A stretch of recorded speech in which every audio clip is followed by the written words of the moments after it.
De l'autre côté, la gauche est divisée. Et là encore, ce n'est pas un hasard. C'est tout le mécontentement suscité par mon adversaire, qui est vice-président socialiste du Conseil général, qui a entraîné cet éparpillement de la gauche, puisque pas moins de 3 candidatures de gauche, plus la candidature socialiste.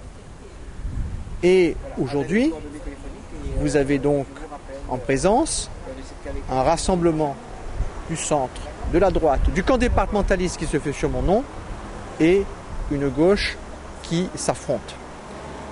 Sur le plan de la gestion du Conseil général, j'en dirai un mot avant d'arriver à mes propositions. Vous avez aujourd'hui quelque chose d'assez scandaleux qui se passe à Saint-Denis.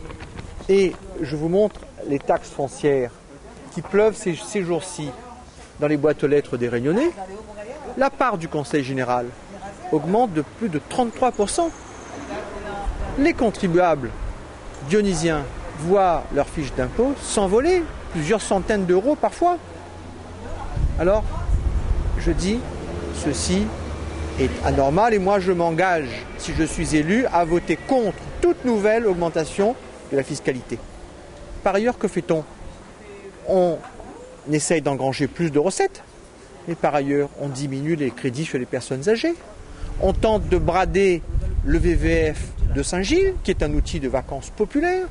Donc les plus pauvres, les jeunes, les personnes âgées, les handicapés qui devraient bénéficier de cette manne, eh bien on voit que ces personnes-là, au contraire, bénéficient de toujours plus de moyens. Donc quand le Conseil général fait flamber les impôts, c'est le peuple qui trinque.